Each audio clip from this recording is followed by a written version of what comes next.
आता एक विशेष वृत्त. 26 जुलै कारगिल विजय दिवस. 1999 साली झालेल्या कारगिल विजयाच्या स्मरणार्थ देशभरात आज कारगिल विजय दिवस साजरा केला जातो. मात्र पाकिस्तानसोबत 3 वेळा युद्ध जिंकूनही पाकिस्तानच्या कुरापती काही केल्या थांबल्या नाहीत. काश्मीर भारताचा हिस्सा झाल्यापासून सतत काश्मीरमध्ये तणावाचं वातावरण राहिलं. जगाला केवळ हिंसाचार आणि हल्ल्यानं धगधगतं काश्मीरचं चित्र नजरेसमोर येतं. मात्र आज आम्ही तुम्हाला काश्मीरचं वेगळं रूप दाखवणार आहोत. युद्धापलीकडचं काश्मीर आहे तरी कसं, पाहूयात.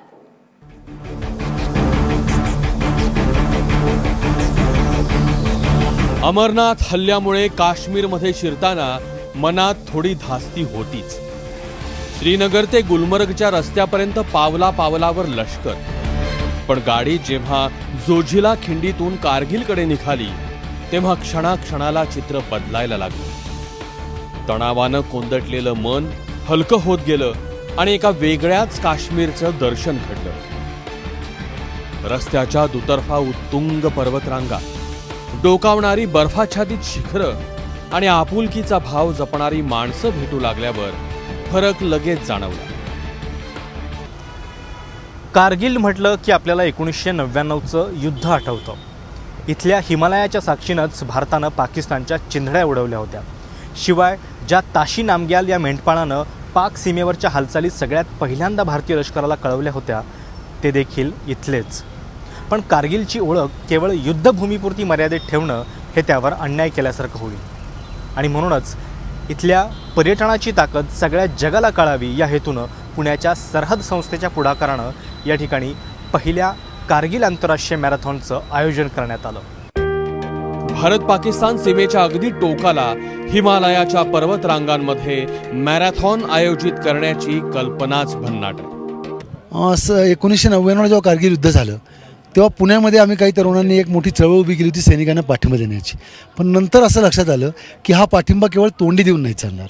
आपण कृतिशीलपणं या भागातल्या लोकांशी आणि सैनिकांच्या पाठीशी उभं राहिलं पाहिजे. आणि म्हणून 2002च्या दरम्यान साधारण पहिली टीम 17ची कारगिल भागातून आम्ही शिकायला दत्तक घेतली. आज 39 मुलं कारगिल भागातली शिकून मोठी झालेली आहेत. कुणी MCA करते, कुणी इंजिनिअरिंग करते, कुणी टुरिझममध्ये करते. ही मुलं मराठी बोलतात. तर ही मुलं काय करू शकतात, तर कारगिलला पर्यटन स्थळ म्हणून डेव्हलप करण्यासाठी ही टीम मोठं काम करू शकते. असं लक्षात आल्यावर गेली काही वर्ष आम्ही त्यासाठी प्रयत्न करत होतो. गेले 10-15 वर्ष 12 वर्ष रादर ह्या एरियामध्ये आम्ही सायकलिंग, माउंटनिंग, ट्रेकिंग आणि वेगवेगळ्या क्रीडा क्षेत्रासाठी आम्ही वेगवेगळ्या ग्रुपनी येत असतो. वेगवेगळे ग्रुप्स घेऊन येत असताना असं लक्षात आलं की कारगिल हे दुर्लक्षित राहिलेलं आहे. लोक नॉर्मली श्रीनगरला जातात आणि श्रीनगरवरनं लेहला जाताना फक्त ओव्हरनाईट स्टे करतात किंवा व्हाईस वर्सा.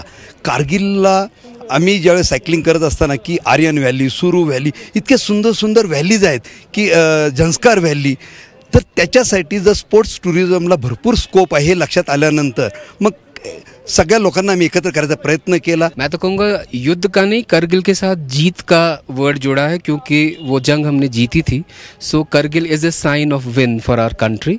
सो ऑब्वियसली ये जो टूरिज़्म है जब ये इसके साथ जुड़ेगा, आपको पता होगा कि यहाँ जो वॉर मेमोरियल भी है, सिर्फ एक साल में तो विजय दिवस अक्सर होता है, उसकी वजह से टूरिस्ट भी आते हैं. लेकिन ये सिलसिला चलता रहे पूरे साल, तब ये सस्टेनेबल टूरिज़्म हमें देगा.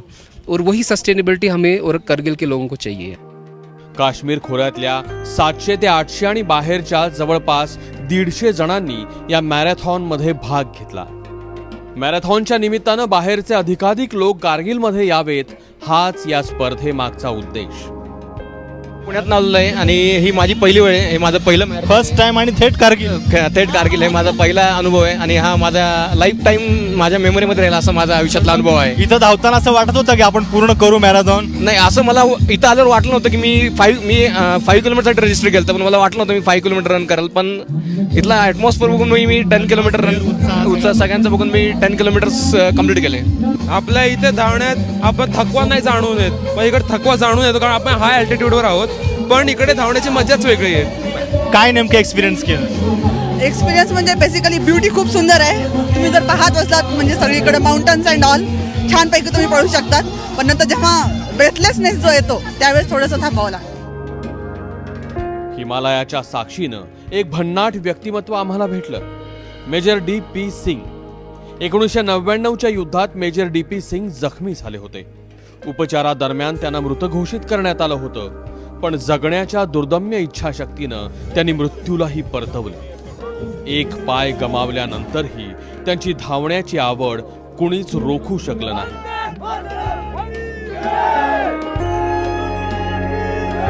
की शुरुआत जो मेरी थी वो ब्लेड से नहीं हुई थी. एक नॉर्मल वॉकिंग लेग जो होती है, जिसको एक्चुअली 5-7 किलोमीटर से ज़्यादा यूज़ भी नहीं करना चाहिए, मैंने उससे भागना शुरू किया था. तो मैं लंगड़ा के भागता था, लेकिन सिर्फ ये जज्बा था कि 21 किलोमीटर कंप्लीट करनी है किसी तरीके से. तो जो आर्टिफिशियल लेग होती है, उससे भागना ना भागने से कोई फ़र्क नहीं पड़ता है. भागना आपके दिमाग से होता है, आपके शरीर से होता है, आपकी इच्छा शक्ति से होता है. तो 3 हाफ मैराथन मैंने नॉर्मल टांग से करी है. उसके बाद मेरे को इंडियन आर्मी ने, जो मेरी आल्मा माटर है, उन्होंने देखा कि ये लड़का जो है किस तरीके से अपने आप को प्रूव कर रहा है. तो उन्होंने मेरे को पहला ब्लेड जो इंडिया में आया था 2011 में, ये ब्लेड दिया. और सच बताऊं तो ब्लेड से भागना और नॉर्मल टांग से भागने में बहुत फ़र्क है. और ब्लेड से भागने में शुरुआत में मेरे को बहुत दिक्कतें आई थी. मैं बार बार जख्मी हो जाता था, इस हद तक कि 15-15 दिन तक मेरे को पट्टियां बांध के बैठना पड़ता था. लेकिन एक दिल में इच्छा थी कि अगर मुझे भगवान ने इस रास्ते पे चलाया है तो जख्मी होके बैठने के लिए नहीं चलाया है. सिर्फ बजाय इसलिए चलाया है कि वो जो चोटें लग रही हैं या वो जो मुश्किलें आ रही हैं, उनको ओवरकम कैसे किया जा सकता है, ताकि मैं उसका रास्ता निकाल के दूसरों के साथ शेअर करूं और दूसरों को वो मुसीबत ना देखनी पड़े. स्थानिकांनी अगदी आपल्या घरचा कार्यक्रम असल्याप्रमाणे आवश्यक गोष्टींची जबाबदारी उचलली. इथल्या हॉटेल असोसिएशनचं तर खास कौतुक करावं लागेल. त्यांनी स्पर्धकांच्या राहण्याची आणि खाण्याची सगळी जबाबदारी उचलली. तो कारगिल को यूजुअली हम एडवेंचर डेस्टिनेशन के तौर पे जानते हैं. यहाँ माउंटेनिंग का पोटेंशियल है, यहाँ पे ट्रैकिंग का पोटेंशियल है, राफ्टिंग का पोटेंशियल है, लेकिन शायद मैराथन को अभी तक हमने एक्सप्लोर नहीं किया था. मैराथन जो है दुनिया के मुख्तलिफ हिस्सों में एक अहम स्पोर्ट्स बन के उभरा है और उसका जो है कनेक्शन टूरिज़म के साथ काफ़ी जो है इम्पॉर्टेंट है. और इस कनेक्शन को अगर हम ठीक तरीके से हार्नेस करेंगे तो टूरिज़म के हवाले से काफ़ी बेनिफिट्स ये लोकल इकानमी को दे सकता है. तो इसके फार रीचिंग रेमिफिकेशंस है. हमारी कोशिश है टूरिज़म डिपार्टमेंट की कि इस स्पोर्ट को, इस ऐसे इवेंट्स को और ज़्यादा जो है हम सपोर्ट करना चाहते हैं और ऐसे इवेंट्स और भी जगहों पर करने की कोशिश करेंगे. इतिहासात भारतीय उपखंडाच्या आर्थिक प्रगतीचा जो रेशीम मार्ग अर्थात सिल्क रूट होता, त्या मार्गावरचं हे महत्त्वाचं ठिकाण पण पर्यटनाच्या क्षेत्रात अजूनही उपेक्षित. 1999 में जब पाकिस्तान और इंडिया के बीच वार हुआ, हमारे जवानों के साथ साथ इस कारगिल का हर शख्स हमारे जवानों को मदद करने में जुड़ा था. और हमें फख्र है कारगिल पे कि ऐसा जज्बा दिखाने वाले बहुत कम होते. मॅरेथॉनच्या पूर्वसंध्येला गौरव सोहळा झाला.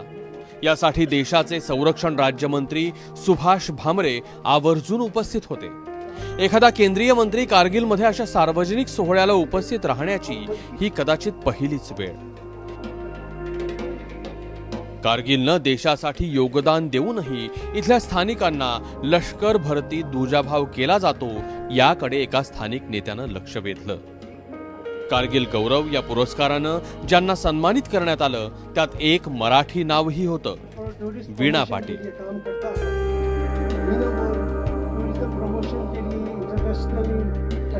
एक ॲडव्हेंचर टुरिझम आहे. त्याच्यानंतर इथे जी व्हॅली आहे, सुरू व्हॅली जी आहे किंवा आर्यन विलेज आहे किंवा या सगळ्या गोष्टी खूप चांगल्या आहेत. फक्त कसं झालंय की इथे थोडंसं आपलं दुर्लक्ष झालंय, आमचं पण म्हणा आणि सगळ्यांचंच. पण आता वेळ आलेली आहे की आपण सगळ्यांनी मिळून काहीतरी करायची. आपण म्हणतो ना की काखेत कळसा आणि गावाला वळसा, तसं थोडंसं कारगिलचं झालेलं आहे की श्रीनगर आणि लेह या 2 मोठ्या गोष्टींमध्ये हरवलेलं आहे आणि ते आता पुढे आणण्याचं काम हे आपलं सगळ्यांचं आहे, कारगिलवासियांचं आहे आणि ते आपण करूया. कारगिलनं देशासाठी खूप काही दिलंय, पण देशानं कारगिलला काय दिलंय हा प्रश्न अस्वस्थ करणार आहे. ही आंतरराष्ट्रीय मॅरेथॉन याच कृतज्ञतेच्या भावनेतून सुरू करण्यात आली आहे. राष्ट्रीय एकात्मतेचा हा धागा जोडण्यात सरहद्द संस्थेचे संजय नहार, स्वानंद फाउंडेशनचे संजीव शहा यांच्यासारखी मराठी मंडळी आहेत. ही बाब महाराष्ट्राला अभिमान वाटावा अशीच आहे. एकीकडे काश्मीर अशांततेनं धुमसत असताना ही मॅरेथॉन ज्या उत्साहामध्ये पार पडली ते नक्कीच प्रेरणादायी असं आहे. काश्मीरच्या संस्कृतीबद्दल बोलताना काश्मीरियत या शब्दाचा उल्लेख अनेकदा होतो. ही काश्मीरियत म्हणजे दुसरं तिसरं काही नसून लडाखमधलं बुद्धिझम, कारगिलमधलं सुफिझम आणि काश्मीरी शैविझम यांचं अनोखं मिश्रण आहे. ही काश्मीरियत अनुभवण्यासाठी एकदा तरी प्रत्यक्ष कारगिलला यायलाच हवं. तेव्हा युद्धापलीकडे जाऊन शांततेसाठी धाव घेणारं काश्मीरचं खोरं आणि कारगिल